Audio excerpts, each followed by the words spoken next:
I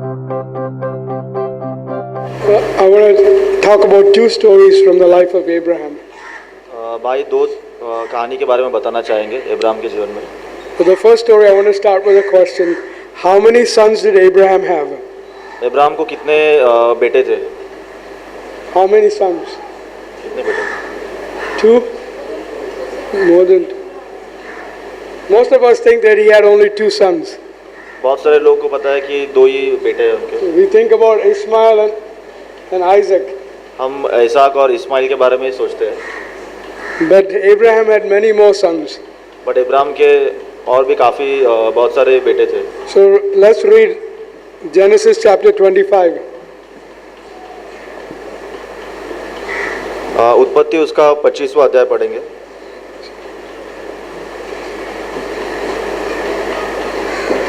1 to 4. 1 से 4। Go ahead, read. Hindi.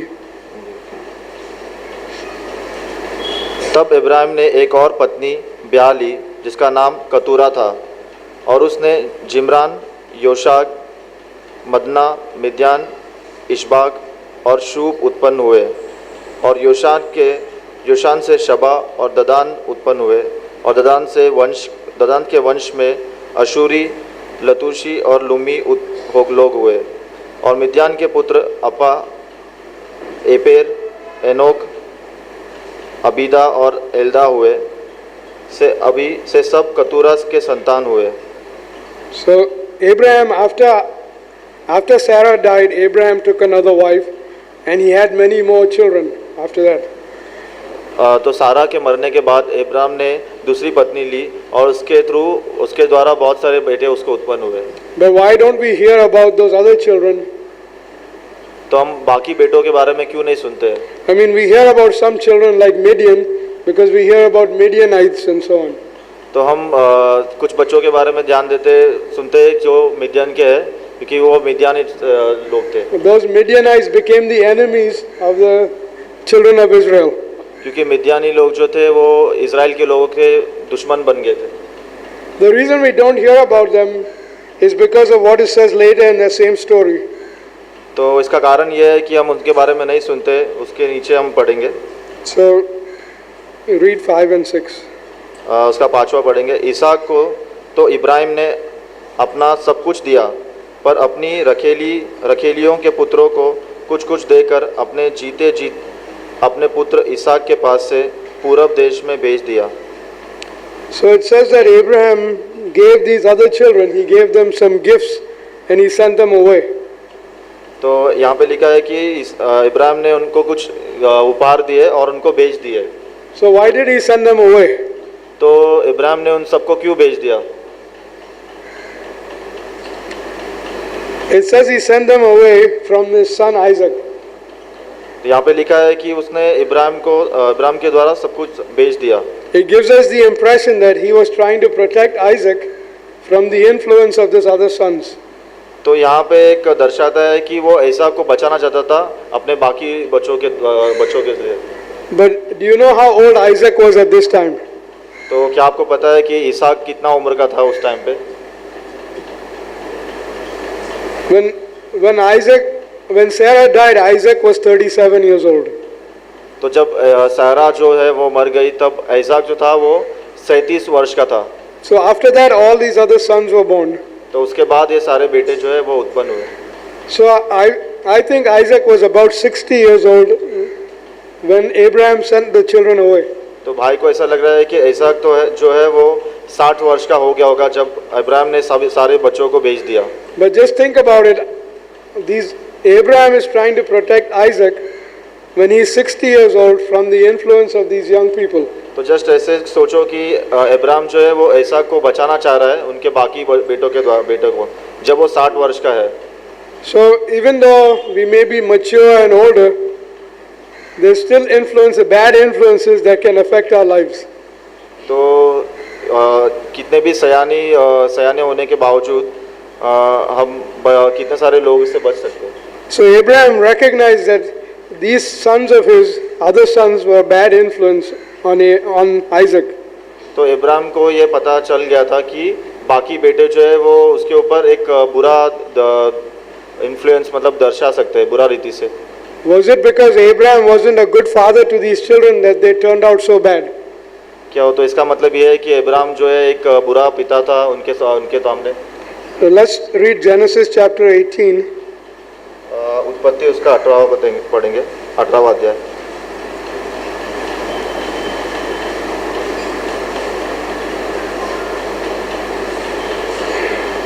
17 to 19. उत्पत्ति 18वां अध्याय 17 और 18 पढ़ेंगे। तब यहोवा ने कहा, यह जो मैं करता हूँ सो क्या इब्राहिम से छुपा रखूँ? इब्राहिम से तो निश्चय एक बड़ी और सामर्थी जाति उपजेगी और पृथ्वी की सारी जातियाँ उसके द्वारा आशीष पाएगी। 19. क्योंकि मैं जानता हूँ कि वह अपने पुत्रों और परिवार को जो उसके पीछे रह जाएंगे आज्ञा देगा कि वे यहोवा के मार्ग में अटल बने रहे और धर्म और न्याय करते रहे। इसके लिए जो कुछ यहोवा ने अब्राहम के विषय में कहा है उसे पूरा करे। So God talking about Abraham, he says that I know that Abraham will raise his children well. तो परमेश्वर यहाँ पे इब्राहिम के बारे में बताता है कि वो जानता है परमेश्वर कि इब्राहिम अपने बच्चों को बहुत ही अच्छी तरह से बड़ा करेगा। So that was a characteristic of Abraham, that he was a good father. तो ये इब्राहिम का जो है एक स्वभाव था कि वो एक बहुत ही अच्छा पिता था। So the children, these other children, for some reason they would not follow the directions of Abraham. तो बाकी जो बेटे थे बच्चे थे वो कुछ कारणों के वजह से इब्राहिम का पीछा नहीं कर पाए। God said Abraham will command his children well. और परमेश्वर कहता है कि इब्राहिम जो है अपने बेटों को बहुत ही तरह से आज्ञा देगा। That doesn't mean that the children will follow well. तो इसका मतलब ये नहीं है कि वो जो बेटे हैं बाकी बेटे वो इब्राहिम का आज्ञा मानेंगे। So each person has an individual responsibility to obey the commandments they're given by their father or the other authorities in their life. तो हर एक व्यक्ति के पास एक आपसी एक जिम्मेदारी होता है कि वो अपने बेटे या अपने पिता या अपने ऊपर जितने भी लोग हैं उनको आज्ञा माने। But you can see the attitude of these children, because when Abraham gave them the gifts and said go away, they just went away. तो आप देख सकते हैं कि बाकी बेटों का जो एक स्वभाव था कि जब इब्राहिम ने उनको जो उपहार दिए तो वो लोग ने सीधे चले गए वो लेके। Their life was almost like the life of the prodigal son who said just give me my inheritance and I'm going. तो ये बाकी बेटों का जीवन ऐसा था एक गुमराह पुत्र के जैसे कि अपने सारे जो विरासत में जो चीज़ें हैं उनके वो मुझे दे दो और मैं लेके चला जाऊंगा। And we know that these children did not even come when Abraham died. They did not come to bury him. और हम देखते हैं कि जब इब्राहिम मर गया तो ये बाकी बेटे उसके पास वापस आए नहीं कि उसको गाड़ सके। And if you read in verse 9, Genesis 25 verse 9, उत्पत्ति उसका 25वां अध्याय पढ़ेंगे, 25:9।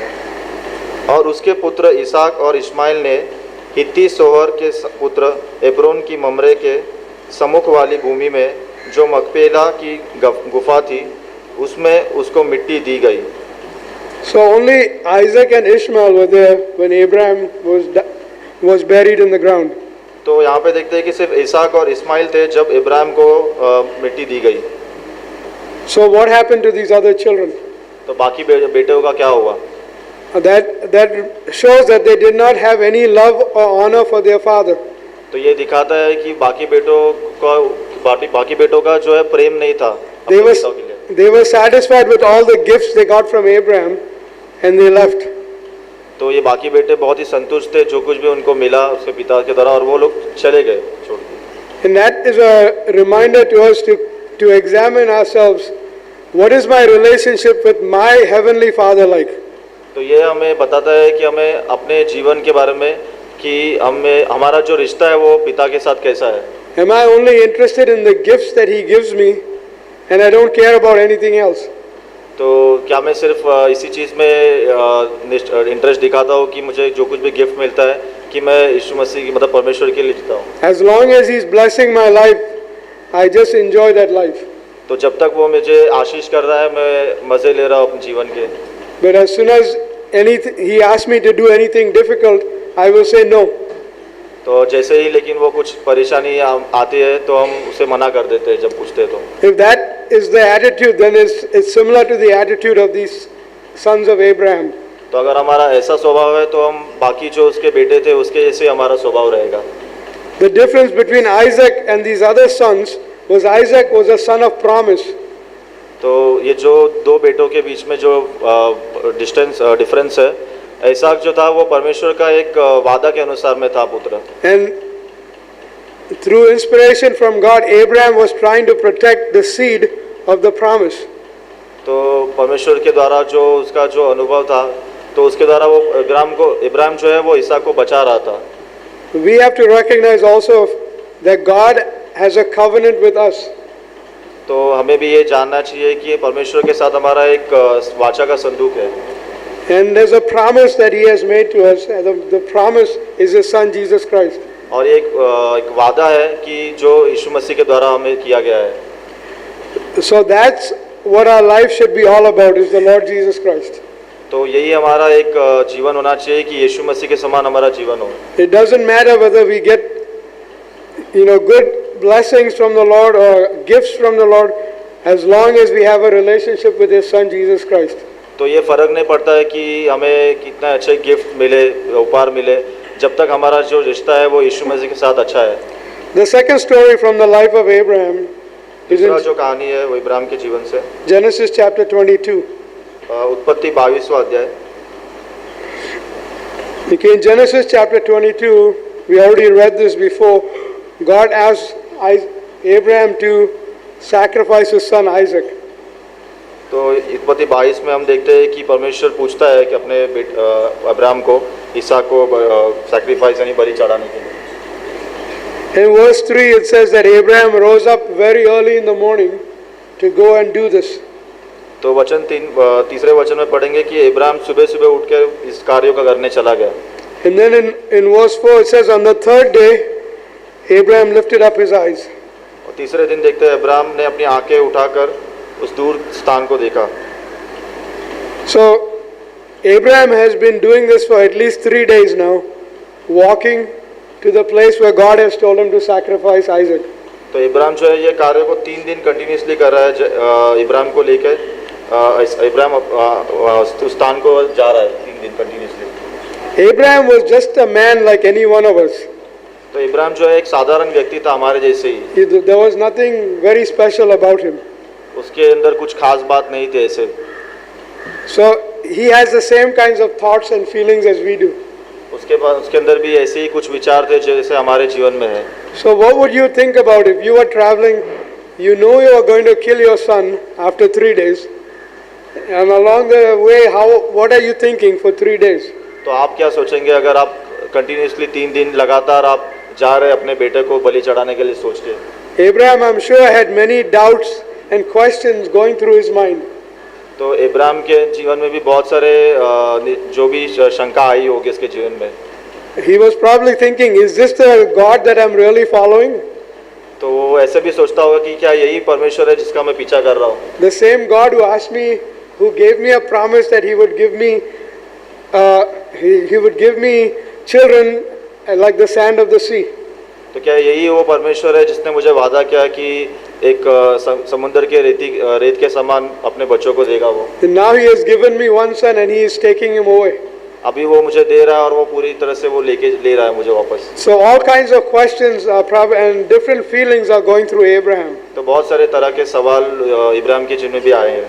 So how would Abraham react to all of these questions? तो इब्राहिम कैसे इस चीज को वो मतलब बताएगा? And in verse 7, 7वें वचन में पढ़ेंगे। his own son Isaac also had questions in his mind. तो इसहाक के जीवन में भी बहुत सारे सवाल थे उसके पिता को लेकर। इसहाक ने अपने पिता इब्राहिम से कहा, हे मेरे पिता। उसने कहा, हे मेरे पुत्र, क्या बात है? उसने कहा, देख, आग और लकड़ी तो है, पर होम बलि के लिए भेड़ कहाँ है? And then in verse 8, this is Abraham's answer. Ibrahim ने कहा, हे मेरे पुत्र, परमेश्वर होम बलि की भेड़ का उपाय आप ही करेगा। So Abraham's answer was to the question of Isaac that God will provide. Isaac knew they were going to sacrifice something, but he didn't know what. तो परमेश्वर इब्राहिम जो है वो बता रहा है अपने बेटे को कि जो परमेश्वर जो है वो खुद ही वो होम बलि का जो बेड़ है वो देगा, वो प्रोवाइड करेगा. Now Abraham didn't tell Isaac that you are going to be the sacrifice, but he said God will provide someone. तो इब्राहिम जो है वो ऐसा को खुद बता रहा नहीं है कि तू ही है वो होम बलि, पर परमेश्वर को वो बोल रहा है कि परमेश्वर खुद वो प्रोवाइड करेगा. And then later, after the whole story is finished, we read इस पूरे कहानी के बाद in verse 14, go ahead and read.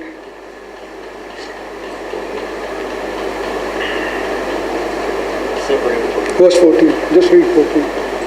और इब्राहिम ने उस स्थान का नाम यहोवा यिरे रखा. इसके अनुसार आज तक भी कहा जाता है कि यहोवा के पहाड़ पर उपाय किया जाएगा. So Abraham, to recognize the belief that Abraham had, he called that place Yehovah Yireh, which means God will make a way, God will provide. तो इब्राहिम ने उस स्थान का नाम यहोवा यिरे रखा कि परमेश्वर जो है वो प्रोवाइड करेगा. So also go to Hebrews chapter 11. इब्रानियों उसका 11वां अध्याय पढ़ेंगे.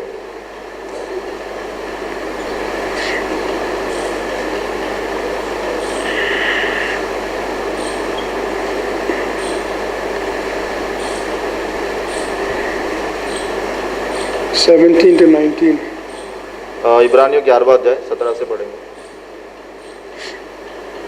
विश्वास ही से इब्राहिम ने परखे जाने के समय में इसहाक को बलिदान चढ़ाया, और जिसने प्रतिज्ञाओं को सच माना था और जिससे यह कहा गया था कि इसहाक से तेरा वंश कहलाएगा, वह अपने इकलौते को चढ़ाने लगा, क्योंकि उसने विचार किया कि परमेश्वर सामर्थी है कि मरे हुओं में से जिलाया. सो उन्हीं में से दृष्टांत की रीति पर वह उसे फिर मिला.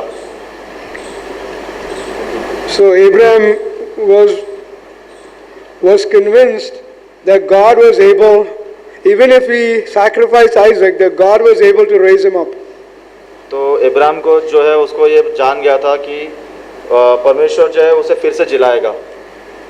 Now God did not tell Abraham that he was able to do that, but God inspired Abraham with that assurance that God was able to even raise him from the dead. तो परमेश्वर ने ये चीज़ नहीं बताया इब्राहिम को कि वो उसे फिर से जिलाने वाला है, परंतु लेकिन इब्राहिम को पता चल गया था वो उसके परमेश्वर के द्वारा.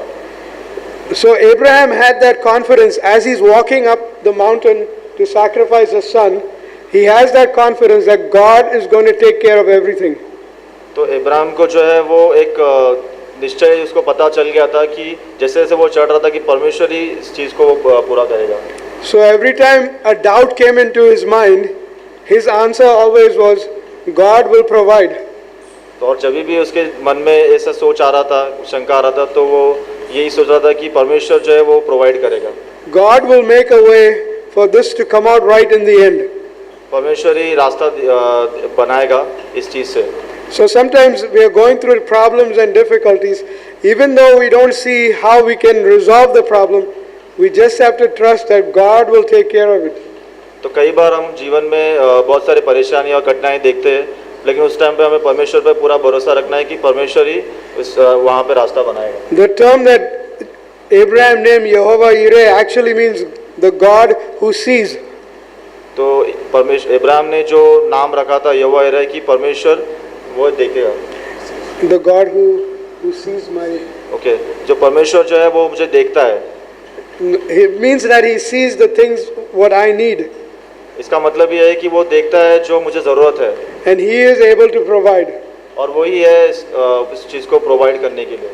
He may not provide it right this minute.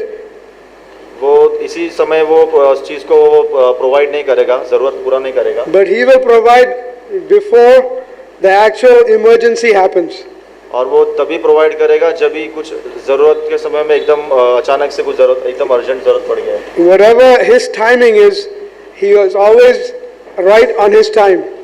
उसका, और जो भी समय होता है वो हमेशा समय पे ही होता है उसका।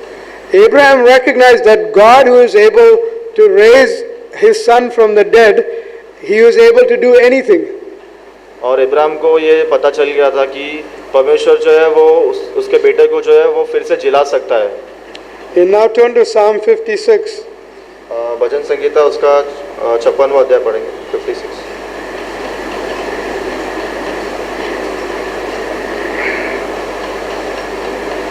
In verse 13. 1 through. क्योंकि तूने मुझको मृत्यु से बचाया है, तूने मेरे पैरों को भी फिसलने से बचाया, ताकि मैं ईश्वर के सामने जीतों के उजालों में चलूं फिरूं। See, here it says that God has delivered my soul from death. और यहाँ पे कहता है कि परमेश्वर ने मेरे जो प्राण है उसको मृत्यु से बचाया है। Very similar to the thoughts that Abraham was having. God is able to raise my son from the dead. Surely God can do anything. वैसे ही ये सोच है जैसा परमेश्वर इब्राहिम का था कि परमेश्वर मेरे बेटे को फिर से जिलाएगा। And here in Psalm 56 it tells us that the God who is able to deliver your soul from death, surely he can deliver you from your stumbling along the way. तो ये वचन ऐसे ही कहता है कि जो परमेश्वर है वो मेरे प्राण को मृत्यु से बचाएगा। तो वैसे ही इब्राहिम भी ये चीज़ को सोच रहा था। So in our times of temptation, when we are tempted to do the wrong thing, we should remember that God is able to even deliver me from death. Surely he can deliver me from this temptation. तो हम ऐसे सोच सकते हैं कि जब भी परीक्षाएं आते हैं तो हम इस वचन के द्वारा हम सोच सकते हैं कि परमेश्वर मुझे हर एक मृत्यु परीक्षाओं से बचाएगा। Surely he can save me from any challenge that I face. निश्चय वो मुझे हर एक जो भी कठिनाई आती है उससे वो मुझे बचाएगा। I don't have to give in to the ways of this world to overcome that challenge. तो मुझे संसार की रीति से उस मार्ग को नहीं चलना है जैसे वो परीक्षाएं आती है। If something is going wrong, I do not have to get angry to resolve the situation. और अगर कुछ गलत हो रहा है तो मुझे तुरंत उसके ऊपर रिएक्ट नहीं करना है उस प्रॉब्लम को सॉल्व करने के लिए। I can use a soft answer that turns away anger. तो मैं एक बहुत ही साधारण सा एक उत्तर दे सकता हूँ जो उस गुस्से को या उस चीज़ को वो शांत कर सके। So from the life of Abraham we see that we can have that same assurance that God is able to deliver us from even small or big situations that we have. तो इब्राहिम के जीवन से हमें यही सीखने मिलता है कि परमेश्वर जो है मुझे हर एक मृत्यु से और हर एक परेशानियों से मुझे आज छुटकारा दे सकता है। May the Lord bless us all. परमेश्वर सबका आशीष करे।